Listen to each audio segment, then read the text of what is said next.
Hey, it's Buck from Bacon Trees. When I'm not doing AV related things, including filmmaking and sound engineering, I'm doing research. I've been doing deep research in, physics and philosophy and audio and video for the past 25, 26 years. And I get pretty serious about it. But I do like to do audio engineering once in a while and make a film once in a while and work on other people's projects.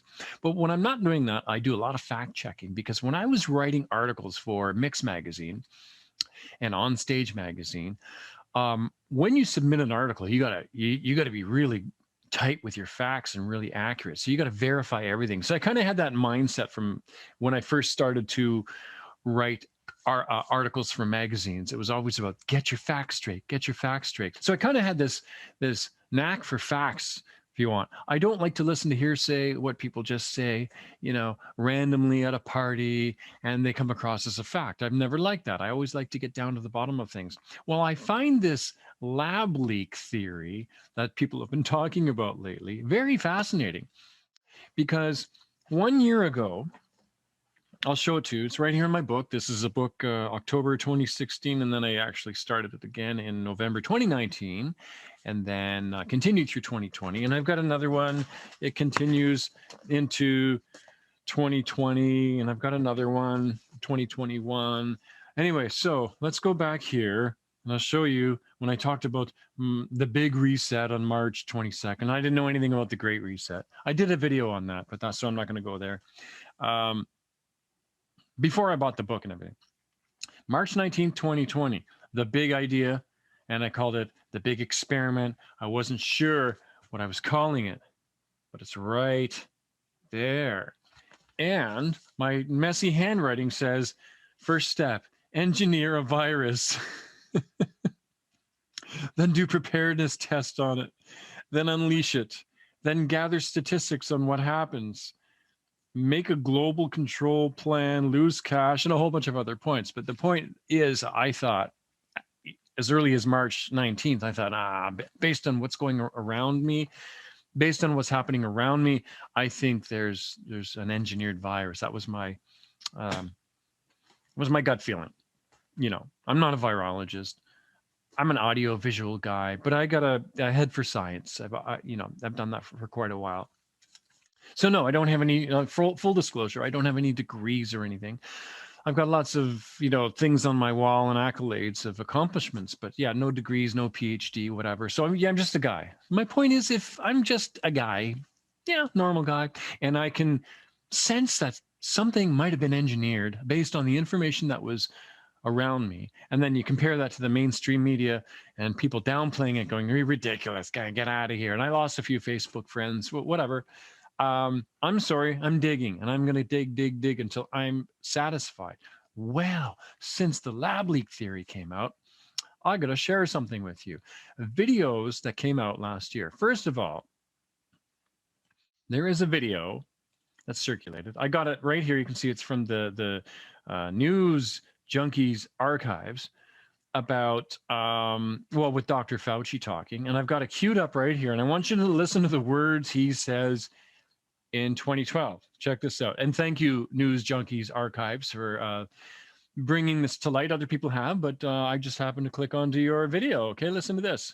Kawaioka and Fouché constructed variants of H5N1 avian influenza in order to identify which genetic mutations might alter the transmissibility of the virus.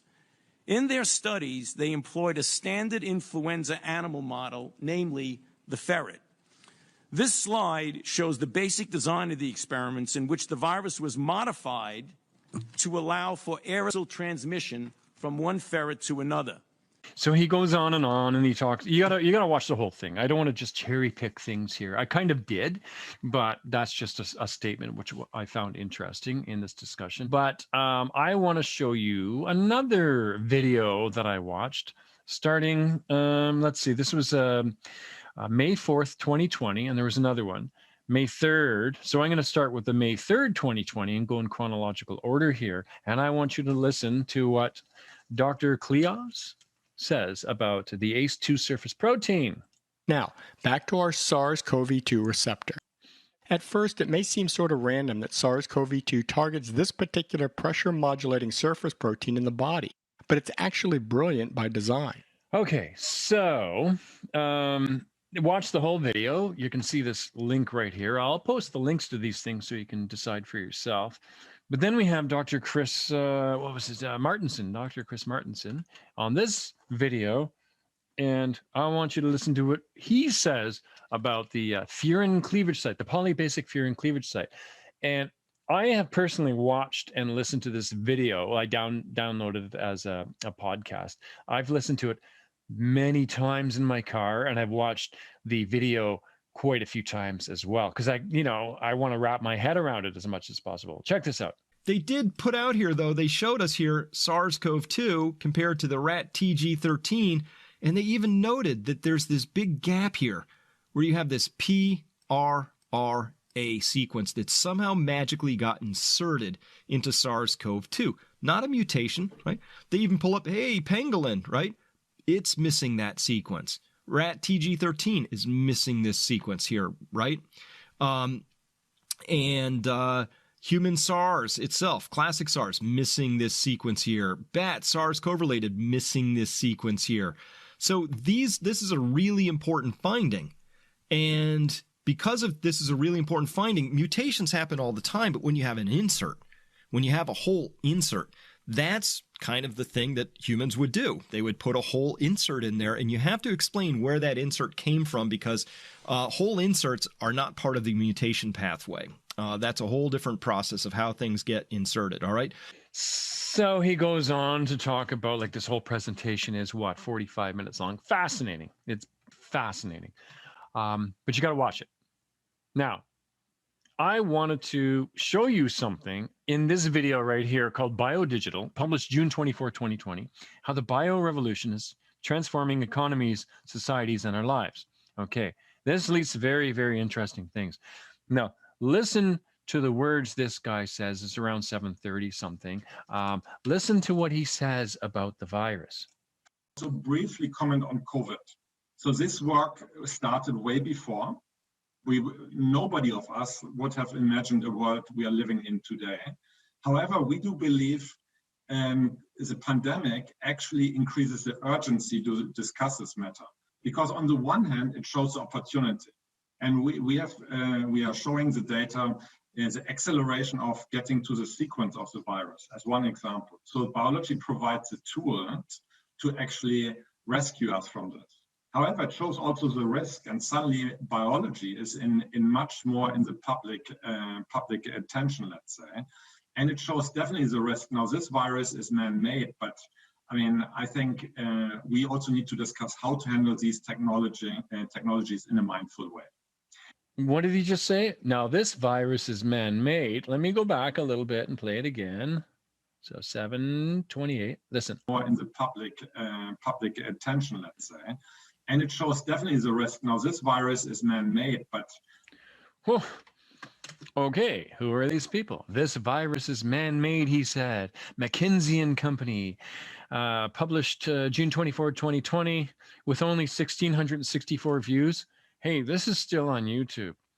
Okay, I don't think people are laughing right now, but this is called the Biodigital, How Did the Bio Revolution Transforming Economies? And then I found this, and this probably has not, I just kind of leads into the next category here of biodigital convergence, exploring biodigital convergence.